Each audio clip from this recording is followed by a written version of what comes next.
Bonsoir à tous, merci de votre attention. Voici les titres de l'actualité de ce mardi. L'union sacrée autour des enfants assassinés à Aiguière. Une marche silencieuse vient de se dérouler à la mémoire de la petite Madison. L'enquête a établi qu'elle est morte étouffée. À l'Assemblée nationale, 1 minute de silence a été observée, tous partis confondus. Nouvelles informations dans l'affaire Clearstream. Le Canard enchaîné révèle que Jean-Louis Gergorin a rencontré secrètement le juge Van Runebeek en avril 2004 pour lui faire de supposées révélations quelques jours avant l'envoi des lettres anonymes par le Corbeau. Par ailleurs, Nicolas Sarkozy a été entendu en tant que victime par la justice ce matin. Encore un naufrage dans la Manche, un chalutier a coulé, 2 marins sont morts et un autre est porté disparu. Accident mystérieux car la météo était plutôt clémente. La Tour Eiffel en bleu, des concours et des chorales. La France a célébré aujourd'hui la journée de l'Europe au moment où l'Union est en plein doute sur son avenir après l'échec du projet de constitution. L'Europe qui hausse le ton sur la sécurité routière. La ceinture de sécurité est désormais obligatoire dans tous les autocars et les minibus. Pour se conformer à cette directive, le gouvernement français va publier un nouveau décret. Enfin, le magazine américain Forbes publie le classement des chefs d'État les plus riches du monde. Les rois et sultans arabes occupent les plus hautes places. Surprise, Fidel Castro, mais aussi Albert de Monaco figurent parmi les 10 premiers. Entre larmes et colère, c'est tout un village qui s'est rassemblé en fin d'après-midi pour rendre hommage à la petite Madison, trouvée morte hier à Aiguière. L'enquête, je vous le disais, a permis d'établir que la fillette est morte asphyxiée, étouffée et qu'elle n'a pas subi de violence. Sur place, Hélène Vergne, Jean-François Firet. C'est là qu'il faut regarder, à vous tous, là. C'est là qu'il faut regarder. Pour elle et tous les autres qui ont disparu, ça fait trop maintenant, il y en a marre. Sa colère était restée sourde jusqu'à présent. Aujourd'hui, le père de Madison la laisse éclater. 4000 personnes à ses côtés pour une marche silencieuse, un dernier hommage. La plupart des gens connaissent de toute façon la famille et puis même ceux qui ne connaissent pas, je pense qu'il y a des gens qui viennent des villages voisins aussi par solidarité parce que ça peut arriver à tout le monde, quoi. Maintenant, il va falloir arriver à les soutenir et puis qu'on n'oublie pas. On n'est pas là pour casser, on est là pour exprimer notre colère, mais d'une autre façon. Il faut dire que le maire a multiplié les appels au calme, craignant des actes de vengeance. Mais le père de Madison exige aujourd'hui une sanction extrême. Je vous dis, moi, en ce jour, père de Madison, tuez-les comme ils tuent nos enfants. De cette manière, ils ne recommenceront pas. La peine de mort réclamée ici, mais décriée par beaucoup, à tel point que plusieurs dizaines de personnes ont quitté la manifestation. J'étais venu pour une marche silencieuse après cette mort horrible d'une petite fille et je me retrouve avec des slogans contre la peine de mort. Je n'arrive pas à comprendre qu'on puisse à ce point récupérer la douleur des familles, la douleur de tout un village. Aiguière a chaviré dans le drame et veut savoir si l'homme de 24 ans qui vivait ici est le ravisseur de Madison. Un homme qui avait côtoyé la mère de la fillette. On sait aujourd'hui que l'enfant n'a pas subi de violences sexuelles et qu'elle est morte asphyxiée. Il n'y a pas de traces de strangulation, je ne vous ai pas parlé de traces de strangulation, je vous ai parlé simplement d'asphyxie, c'est-à-dire qu'elle a manqué d'air, elle a manqué d'oxygène. Comment, ça je ne le sais pas. Un meurtre, rien ne peut encore le prouver tant que le suspect n'a pu livrer sa version des faits. Cet homme, toujours hospitalisé à Marseille après une opération de la trachée, n'a pu être entendu dès que possible. Vraisemblablement, sous 48 heures, il devrait être placé en garde à vue, auditionné et livrer enfin des éléments déterminants pour l'avancement de l'enquête. Dans l'autre drame de ce week-end à Moulins-en-Gilbert dans la Nièvre, des premiers prélèvements ADN ont été effectués pour mettre la main sur l'auteur du viol et du meurtre du petit Mathias. Tous les témoins de sexe masculin devraient être soumis à ces prélèvements, mais il n'y a rien d'obligatoire. C'est sur la base du volontariat. Là encore, sur place, c'est l'incompréhension qui domine. Reportage Anouk Burel, Ziden Berkous. Plus que des indices, les enquêteurs recherchent désormais l'agresseur du petit Mathias. Et sur ce point, il reste très discret. Pas de déclaration du procureur présent sur les lieux. Pas de commentaires non plus sur les prélèvements ADN réalisés sur quelques témoins ciblés. Je ne peux pas vous répondre, je suis désolé. Les analyses sont en cours. Ce couple sort tout juste d'1h30 d'audition à la gendarmerie. Les enfants avaient, lors de la recherche, aux alentours entre minuit et 2h du matin, juste avant notre départ, avaient parlé d'un monsieur avec un béret noir. Et la question m'a été posée par la gendarmerie. Je n'ai vu aucun monsieur avec un béret noir, ni dans la salle, ni dehors la salle, lorsque je suis sorti. En tout cas, c'est une piste qu'ils étudient. Tout à fait, puisque la question est posée par la gendarmerie. Inquiétude dans le village. Qu'il le coince, hein, l'agresseur. Hein. Puis au plus vite, hein. Ça serait pas mal, ça. Sur les gradins de la foire aux bestiaux ce matin, quelques hommes présents à la fête de samedi dernier. Tous voudraient faire avancer l'enquête. Vous étiez à la fête de samedi? Oui. Vous allez aller à la gendarmerie pour faire un prélèvement biologique? Bien sûr. Pourquoi vous allez faire ça? Pour essayer de retrouver le coupable, je pense que tout le monde peut être suspecté, donc il n'y a pas lieu que je n'y aille pas, au contraire. Même préoccupation pour ces mères de famille.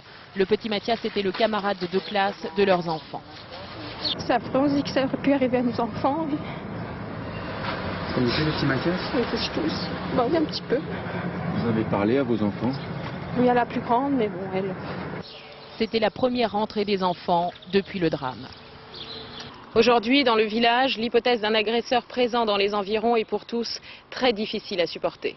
Ces deux drames ont évidemment choqué et ému bien au-delà des villages concernés. À l'Assemblée nationale, par exemple, les députés ont observé en séance 1 minute de silence à la mémoire des deux enfants. Émilie Lançon, Sylvain Debat. Nous partageons tous la douleur qu'éprouvent les familles de Mathias et de Madison. Pour exprimer leur sympathie, les élus vont observer 1 minute de silence. Parents, si vous voulez bien, nous allons respecter un moment de silence. 1 minute improvisée par Jean-Louis Debré sur proposition socialiste, une première. Je crois qu'il était normal que la représentation nationale décide de faire un geste et de dire à la nation que il faut que nous nous sentions tous responsables. Au-delà des tergiversations politiques ou politiciennes, quelquefois, on ne peut être qu'unanime pour condamner ces actes de violence indignes de l'être humain. La République s'est associée à leur chagrin, donc c'est à la fois l'hommage de la République. En ce qui me concerne aussi, c'est peut-être aussi la perplexité d'un père de famille. Des députés d'autant plus touchés que tous trois sont des Bouches-du-Rhône. Beaucoup de monde. Il y a eu vraiment un grand courant de solidarité. Le président du Front National, Jean-Marie Le Pen, vient pour sa part de réclamer le rétablissement de la peine de mort pour les assassins d'enfants. On en vient maintenant à l'affaire Clearstream et ses nouveaux rebondissements en perspective. Le Canard enchaîné révèle que le vice-président du groupe EADS, Jean-Louis Gergorin, déjà présent, vous vous en souvenez, lors de la fameuse réunion du 9 janvier 2004 avec Dominique de Villepin et le général Rondeau, eh bien Jean-Louis Gergorin a rencontré quelques semaines plus tard, en avril, le juge Van Ruynbeck pour de supposées révélations. Cela ne signifie pas forcément qu'il s'agit du corbeau, mais les envois anonymes ont commencé quelques jours plus tard. Cette journée a également été marquée par l'audition en tant que victime de Nicolas Sarkozy. Olivier Caroff, José Boulestex. Pas d'image, pas de déclaration à chaud. Nicolas Sarkozy a tenu à une certaine discrétion ce matin après son audition comme victime chez les juges chargés de l'affaire Clearstream. Ce soir, à Nîmes, devant les militants UMP, changement de style et de ton. Détruite la politique lorsqu'on doit se défendre de misérables machinations organisées par des officines cherchant à compromettre et des apprentis comploteurs cherchant à salir. Cette politique-là ne doit plus avoir droit de cité dans notre République. C'est la raison pour laquelle j'irai jusqu'au bout de l'exigence de vérité, car on ne doit plus jamais connaître des scandales de cette nature dans la République française. Toute la journée, l'affaire Clearstream a dominé les débats. À l'Assemblée, impossible pour le gouvernement d'y échapper. La gauche, qui va demander une motion de censure, voulait questionner Michèle Alliot-Marie. Et c'est le ministre de la Justice qui se lève. Laissons la justice travailler avec toute la sérénité obligatoire pour arriver très rapidement à la vérité. Et le PS repart à l'assaut. Cette fois, Michèle Alliot-Marie choisit de répondre. Il n'y a effectivement aucune raison pour que je ne réponde pas dans le domaine de mes compétences et en respectant le secret de l'instruction. Dominique de Villepin, lui, tente de faire comme si de rien n'était. À Matignon, réception d'étudiants européens et les questions sur Clearstream reviennent. Dans le tumulte actuel, ça fait quand même une bonne respiration. Le tumulte n'a pas beaucoup d'importance. Un tumulte qui devrait s'amplifier encore avec les révélations du canard enchaîné. Selon l'hebdomadaire satirique, Jean-Louis Gergorin, proche de longue date du Premier ministre, aurait rencontré à l'été 2004 le juge Renaud Van Ruymbeck. Quelques jours plus tard, ce même juge recevait d'un mystérieux corbeau une liste falsifiée de comptes bancaires à l'étranger. Jean-Louis Gergorin est-il le corbeau? Il l'a toujours nié. Nicolas Sarkozy est certain, en tout cas, d'une chose, la cible principale de cette manipulation, c'était lui. Un nouveau drame en mer dans la Manche. 4 mois après le Klein Family, un chalutier immatriculé au Havre a coulé avec 3 hommes à bord. 2 corps sans vie ont été retrouvés. Le 3e marin est porté disparu. Un accident inexpliqué car la météo n'était pas mauvaise. Yann Fronty, Daniel Lévy. Dès qu'ils ont appris la nouvelle, ils se sont réunis sur le port du Havre. Depuis ce matin, les amis et les collègues des marins disparus attendent de savoir pourquoi le Guelvo n'est pas rentré. À quai, son emplacement est resté vide. Le voici photographié, un petit chalutier de 12 mètres de long. Construit il y a 30 ans, c'était un bateau en bon état, régulièrement contrôlé par les affaires maritimes. Sa balise de détresse s'est déclenchée à 4h30, à 15 km du cap d'Antifer. 3 hommes étaient à bord, 2 ont péri, le 3e n'a pas été retrouvé. On est certain qu'au moment du naufrage, il n'y avait pas d'autres navires à proximité. Donc on ne peut rien exclure de particulier, mais enfin l'hypothèse d'une collision avec un autre navire paraît peu vraisemblable en l'état des éléments dont nous disposons. Toute la journée, les secours ont survolé la zone du naufrage, mais aucun débris n'a été repéré. Seul un canot de survie a été retrouvé, vide. Pour les collègues des marins disparus, pas de doute, il s'agit d'un accident. Au fil des années, leurs conditions de travail se sont détériorées. Il y a 5-6 ans, il n'y avait pas besoin d'aller faire autant de routes. On restait devant le Havre, on pêchait tout tranquillement, le gasoil n'était pas cher, la coquille avait du prix. Maintenant, on est obligé de faire de la route, aller dans les mauvais fonds, à 40 mètres d'eau.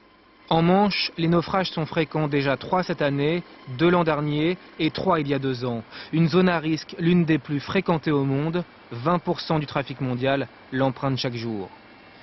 Justice, un chauffard qui avait fauché et tué un adolescent sur le bord de la route parce qu'il roulait trop vite a été condamné à 2 ans de prison ferme. L'homme conduisait sous l'emprise du cannabis. Le parquet avait requis 3 ans ferme.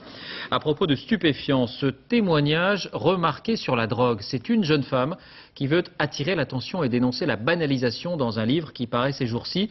Signe particulier, elle n'était pas une adolescente à problème, comme on dit. Bon milieu social, famille plutôt équilibrée. Elle parle d'un engrenage. C'est le dossier de cette édition. Il est signé Florence Bouquilla, Nathalie Gallet. Pour Hélène, la drogue, c'est fini depuis longtemps. Mais une adolescence passée à se détruire ne s'oublie pas comme ça. Dans un livre témoignage, Hélène se raconte. À peine sortie de l'enfance, à 12 ans chaque jour, elle tente de noyer son mal-être dans l'alcool, en vain. La vraie dégringolade, elle a commencé avec le joint. Comme je voyais les gens qui fumaient avec un regard beaucoup plus...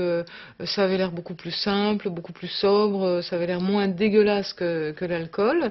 J'ai fini par me dire un jour, bon allez, fais voir. Quand je suis passée du joint à l'héroïne, je me suis dit, de toute façon, moi je suis d'une nature sportive et combative, et de toute façon je suis suffisamment solide, je pense, pour essayer une fois sans que ça porte à conséquence et sans que je recommence. Résultat, à 15 ans, Hélène est accro à l'héroïne. Elle multiplie les fugues, les overdoses. Un psychiatre va la sauver. Aujourd'hui, avec son livre, Hélène veut mettre les jeunes en garde contre les risques qu'ils prennent. Surprise, dans ce lycée parisien, presque tous les élèves venus l'écouter ont déjà fumé du cannabis et ils n'apprécient pas le titre du livre « J'ai commencé par un joint ». Le discours que j'entends depuis 10 ans, c'est que cannabis, porte ouverte. C'est le premier pas vers... Alors qu'il y a plein de gens qui font un pas et qui reculent après, ou des gens qui sautent ce pas-là, quoi. J'ai une amie qui veut faire du cinéma et alors elle, j'ai jamais vu quelqu'un fumer autant. Et elle se met à fond dans sa passion, enfin elle y arrive et je sais qu'elle y arrivera forcément. Et par contre moi sans fumer de joint, je suis 15 fois moins motivée qu'elle. La copine dont vous me parlez, elle serait probablement, c'est sa nature, elle serait probablement tout aussi motivée, tout aussi créative si elle fumait pas des pétards. On a trop tendance à dire que l'alcool c'est rien, mais quand je vois mon pote qui est alcoolique maintenant... Moi ce qui me fait rigoler, c'est les parents moralisateurs qui tous les soirs se font 5 à 6 pastis comme apéritif. À la limite c'est le même principe que de fumer un pétard le soir en rentrant. Tout à fait. Ces lycéens sont persuadés de pouvoir maîtriser leur consommation de cannabis et ils ne croient pas à l'escalade possible vers les drogues dures. Dans l'histoire d'une personne qui prend donc, de l'héroïne, on rencontre très souvent des prises antérieures de cannabis. Ça, c'est une vérité, ça c'est clair, c'est net. Mais l'inverse n'est pas vrai. C'est pas parce qu'encore une fois, vous prenez du cannabis que vous finirez, entre guillemets, avec une dépendance aux opiacés. Il y a 10 ans, 22% de jeunes de 17 ans avaient expérimenté le cannabis. Aujourd'hui, ils sont 2 fois plus nombreux. L'Europe tape du poing sur la table à propos de la sécurité routière. Depuis ce matin, le port de la ceinture de sécurité est obligatoire partout dans l'Union, dans tous les autocars et les minibus. En fait, la directive n'est pas appliquée partout. La France indique qu'elle va s'y conformer. Voici très précisément les nouvelles règles. Diego Garcia, Jacques Gérard. Dans les taxis, il y a ceux qui la bouclent et les autres. Je ne mets pas ma ceinture de sécurité, je la mets en temps normal, je la mets dans mon automobile, je la mets dans ma voiture sans aucun problème, mais dans le taxi, je la mets jamais. 135 €, ça ne vous fait pas peur? On y va, chauffeur. Petit rappel, un chauffeur de taxi est dispensé du port de la ceinture, mais son passager étourdi risque lui une amende de 135 €. Dans une voiture particulière, un conducteur non attaché encourt aussi un PV de 135 € et le retrait de 3 points de permis. Les personnes transportées, elles, ne payent que l'amende. Même tarif pour les chauffeurs de car et, c'est nouveau, les passagers sans ceinture paieront eux aussi 135 € d'amende. À partir d'aujourd'hui, le port de la ceinture de sécurité est obligatoire dans les autocars à condition qu'ils en soient équipés. Cela représente près de la moitié du parc. Au niveau européen, l'objectif c'est de sauver plusieurs milliers de vies. Rien qu'en France, si tout le monde portait sa ceinture, à l'avant comme à l'arrière, et dans les autocars, dans tous les transports en commun, ça serait des centaines de vies qui seraient épargnées chaque année. Cette simulation réalisée par un constructeur montre le chaos engendré dans un car dépourvu de ceinture de sécurité. L'Europe prévoit aussi de réglementer les sièges bébés. Désormais, il est interdit de les installer côté passager dos à la route quand l'airbag n'est pas désactivé. Car s'il se déclenche, l'enfant reçoit une pression de 300 kg sur les cervicales.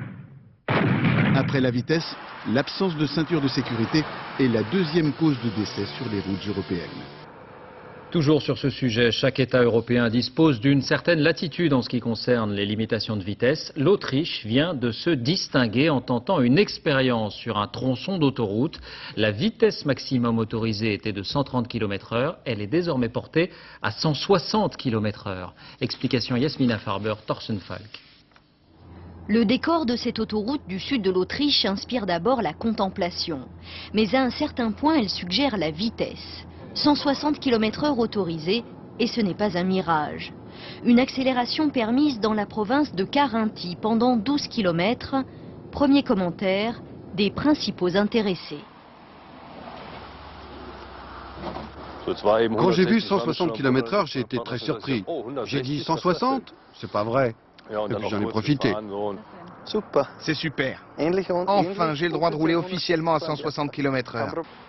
Pour les autorités, augmenter la vitesse, c'est paradoxalement augmenter la sécurité. L'affichage des 160 km/h dissuade de rouler encore plus vite, un sport national en Autriche. Des caméras, sortes de radars, repèrent tous ceux qui dépassent les 160 et selon la météo, la limitation redescend à 130 km/h. Mieux encadrer une vitesse même élevée, c'est donc responsabiliser les conducteurs. 40% des gens roulent à plus de 160 km/h. Aujourd'hui, ils n'osent plus dépasser cette vitesse. Et même si on affiche 100 km/h, ils respecteront, parce que tout est contrôlé. Ce projet est testé dans une province aux couleurs du parti populiste de Jörg Haider. Pour ses détracteurs, c'est à la fois une mesure électoraliste et un non-sens. D'après les statistiques, cette augmentation de la vitesse crée 50% d'accidents supplémentaires et double le nombre de tués sur les routes. Si ce test est validé, l'Autriche roulera à contre-courant de ses partenaires européens en matière de limitation de vitesse. Les opposants à cette mesure veulent utiliser tous les moyens légaux pour freiner l'élan du ministère des Transports. On évoquait l'Union, eh bien c'est aujourd'hui la journée de l'Europe. Il y a 56 ans, tout juste le 9 mai 1950, Robert Schuman prononçait la déclaration fondatrice. Un anniversaire célébré avec faste cette année, au moment même pourtant où l'idée européenne semble en panne après l'échec des référendums sur la Constitution. Jean-Paul Chapelle, Vincent Medioni. La France en bleu. Tour Eiffel, Arc de Triomphe. Pour cette 20e édition de la Fête de l'Europe, il fallait que ça se voie et aussi que ça s'entende, comme ici à Lyon. Journée porte ouverte au Quai d'Orsay où le Français Robert Schuman prononça le 9 mai 1950 un discours fondateur. Ça représente la paix d'abord. Pour nous, l'Europe, c'est quelque chose de très concret puisque en cours, on peut avoir des étudiants d'autres pays et des choses très concrètes qui sont peut-être moins pour des générations précédentes, qui ont connu des guerres et des choses comme ça. Mais l'Europe, maintenant élargie, suscite aussi bien des interrogations. On a déjà, si vous voulez, du mal à gérer la France nous-mêmes, si vous voulez. On en a des preuves en ce moment, donc à 25, 27, je crois que ça va être vraiment très dur. Et pour les Européens les plus convaincus, les festivités du jour cachent mal une Europe en panne. L'Union européenne est entrée en crise il y a un an. Au moment du référendum français, elle n'en est pas sortie. Monsieur le Président, interpellée à l'Assemblée, la ministre des Affaires européennes a renvoyé les critiques visées ceux qui ont fait campagne pour le non au référendum. Le non français suivi du non néerlandais n'a pas arrangé les choses et que l'Europe ne s'en porte pas mieux. D'ailleurs, le silence depuis un an de ceux qui promettaient bons et merveilles aux Français et qui promettaient un soi-disant plan B est assourdissant. Un silence qui pourrait se prolonger jusqu'à la prochaine élection présidentielle. D'ici là, le train de l'Europe risque de rouler encore au ralenti. L'Estonie a célébré cette journée à sa manière en ratifiant la Constitution européenne pour l'exemple, puisque le texte semble condamné. L'Estonie est le 15e pays sur 25 à l'avoir approuvé.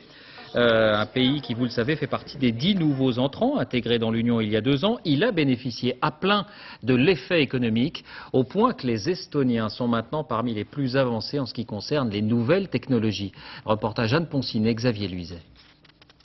À sa manière, depuis sa maison dans les bois, Tivi participe à la révolution technologique estonienne.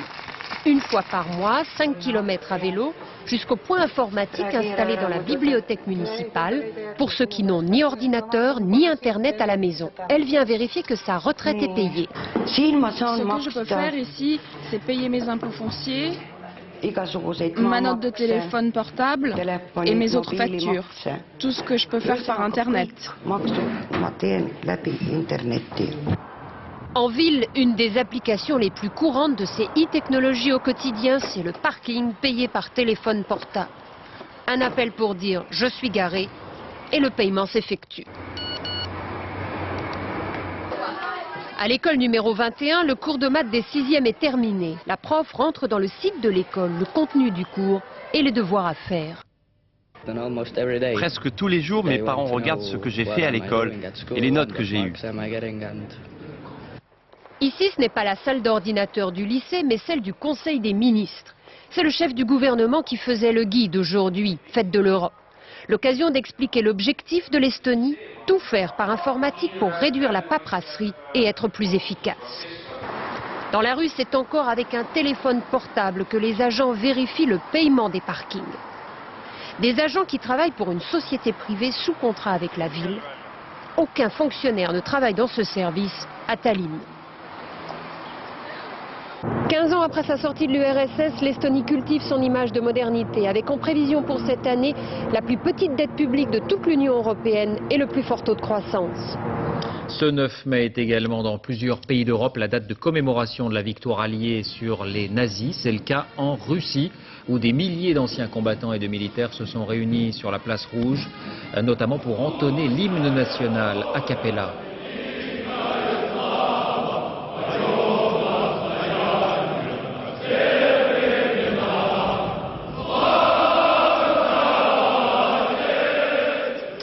Toujours à l'étranger, l'inquiétude sur l'avenir des territoires palestiniens. Depuis la victoire des islamistes du Hamas, l'aide occidentale a été pratiquement suspendue, en tout cas fortement diminuée.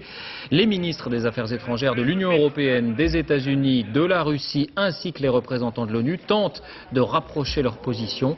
On se dirige vers une augmentation de l'aide humanitaire et aussi vers un mécanisme qui permettrait malgré tout de payer les fonctionnaires et notamment les forces de sécurité. Il faut dire que l'autorité palestinienne dépend largement de cette aide. On craint un basculement dans l'anarchie. Sur place, les incidents se sont multipliés. Reportage en Cisjordanie, Laurent Boussier, Offset Nalbandian. Bethléem, fin de matinée. Après 7 heures de service, le sous-lieutenant Hamed rentre chez lui. Comme tous les membres des forces de sécurité palestiniennes, ce jeune officier n'a pas été payé depuis le mois de février. Je n'ai pas d'argent pour payer les factures, acheter la nourriture, pour faire vivre ma famille, mes enfants, mes parents. Alors, pour pouvoir nourrir sa famille, Hamed fait ce qui, il y a peu, était impensable. Habillé en civil, il traverse depuis un mois les barrages israéliens et va travailler pour 15 € par jour à la construction d'une nouvelle colonie juive en Cisjordanie. Pour lui, un seul but, tenir. Sans cet autre travail, c'était la fin. Même si je dois travailler 14 heures par jour, je n'ai pas le choix, pas d'autre solution. Et encore, j'ai de la chance, Inch'Allah, d'avoir trouvé ça. Mais ça ne peut pas durer longtemps. Il faut vite revenir à la normale. Chez les épiciers, le lait et les produits frais sont rares et de toute façon, la majorité des clients ne peuvent plus payer. Je vends tout à crédit, la situation économique est en dessous de zéro. Mes clients ne peuvent plus payer, mais je ne peux pas refuser de vendre à une femme qui achète du pain pour ses enfants. Plus grave encore, la situation sanitaire. Dans cet hôpital de Bethléem, tout ce qui n'est pas urgent est reporté à plus tard. Le docteur Haddad, responsable de l'approvisionnement en médicaments, est très pessimiste. Dans ses réserves, à peine de quoi tenir encore quelques jours. Il y a plusieurs semaines que nous n'avons pas été réapprovisionnés.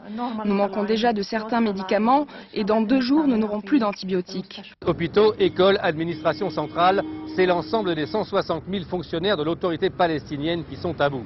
Samedi dernier, il y a même eu en Palestine pour la première fois une manifestation pour demander le paiement des salaires. Mais l'argent n'arrive plus. D'efficaces pressions américaines empêchent tout transfert de fonds vers les banques palestiniennes.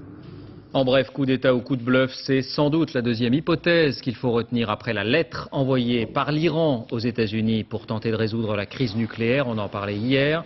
Un texte de 18 pages qui ne contient pas de propositions précises, mais un florilège de griefs à l'encontre des Américains.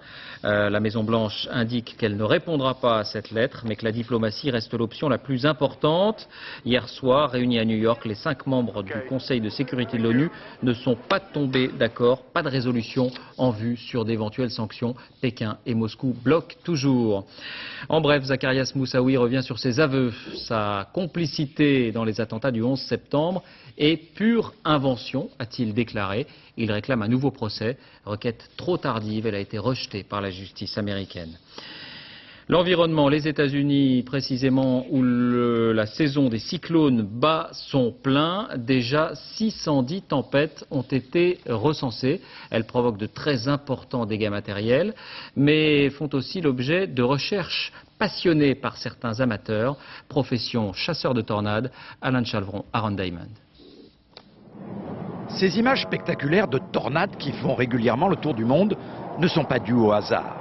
C'est le résultat du travail acharné de quelques passionnés, les chasseurs de tornades professionnels, dont Tim, dit Tornado Tim, est l'un des spécimens les plus connus aux États-Unis. On va avoir un temps complètement dingue. Je pense que ça va être une très belle tempête.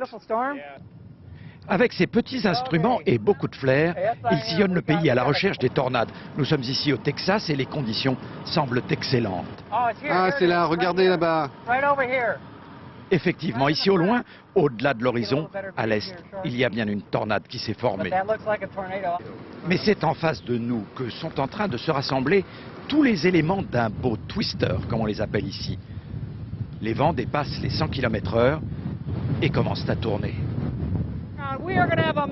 On va avoir une tornade terrible, les gars. On va passer de l'autre côté, comme ça vous verrez quelque chose que vous n'avez jamais vu avant. La grêle tombe, c'est un signe avant-coureur. D'autres chasseurs sont sur la route, la radio devient très alarmiste. If you are in the path of this storm, take immediate action to protect Le ciel prend des couleurs orangées. La tornade se resserre à vue d'œil. Tim prévient une voiture qui passe. Si vous connaissez des gens dans le coin que vous pouvez prévenir, dites-leur de se mettre à l'abri. Ça va être une tornade très violente. Bien sûr, je ne souhaite pas que ça détruise des maisons, que ça blesse des gens ou que ça tue des vaches. Mais c'est ma vie, ça. J'attends ça toute l'année. On est dans une bonne position, mais une dangereuse position, parce qu'on est sur la route de cette tornade. Bien vu. Quelques minutes plus tard, nous manquons de nous envoler dans des nuages rasants qui filent vers la toupie, maintenant bien formée. Tim éclate de joie.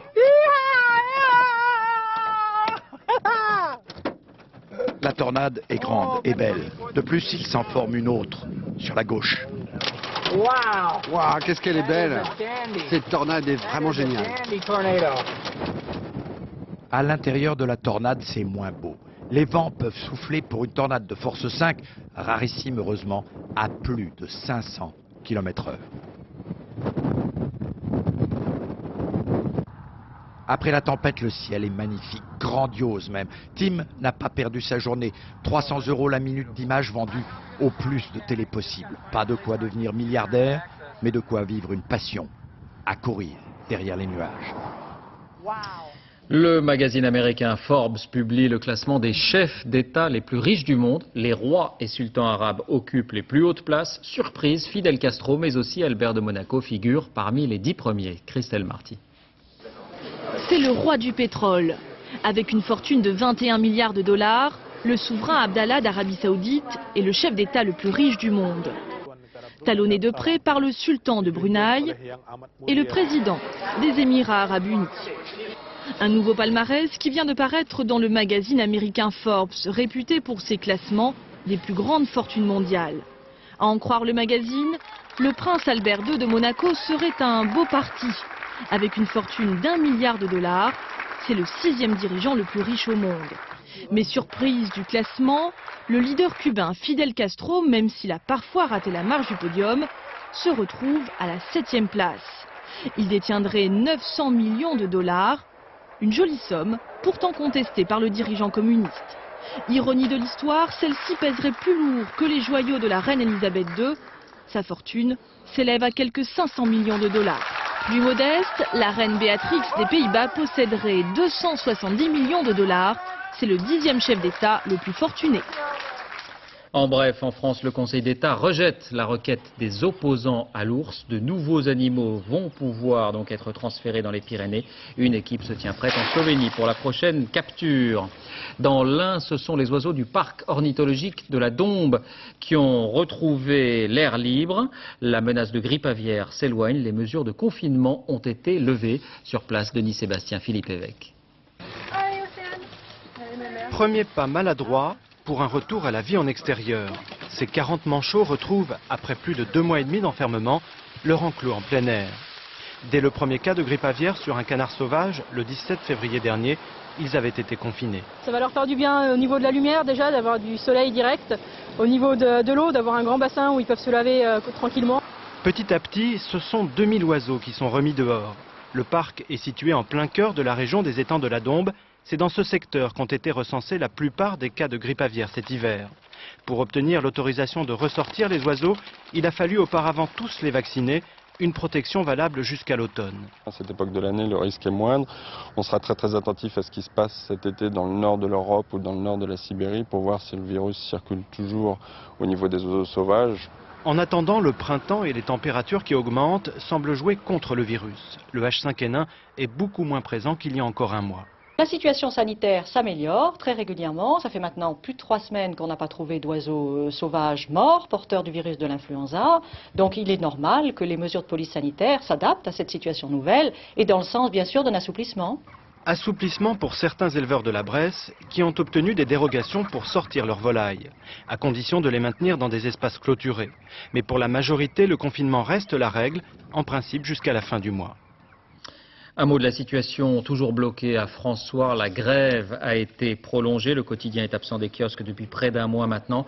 La liste des salariés licenciés a été affichée aujourd'hui dans les locaux. Rappelons que les personnels rejettent le plan de reprise. Cinéma, parmi les sorties de la semaine, une nouvelle comédie comme Thiebel avec Michel Larocque et Horatica, une comédie qui surfe sur le succès de La Vérité si je mens, version féminine. Marie-Jo Jouan, Vincent Kellner.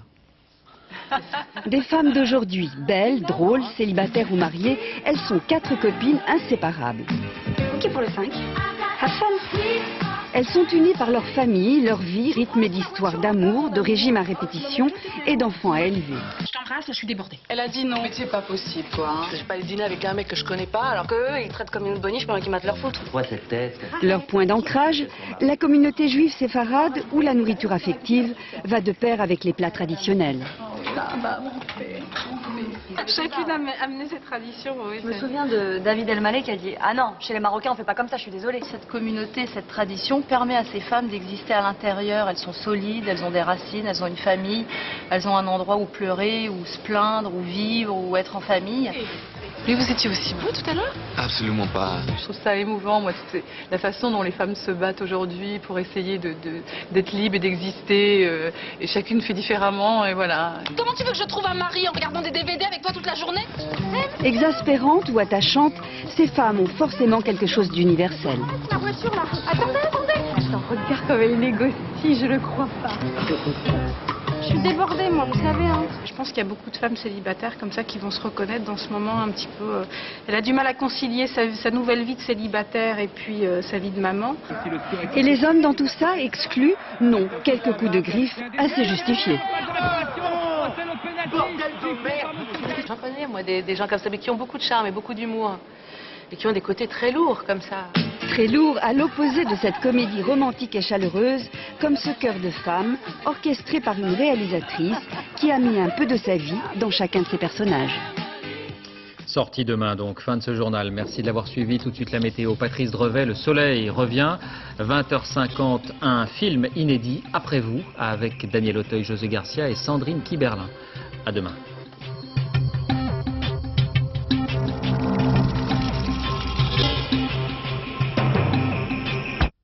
Soirée sur France 2. Kiberlin.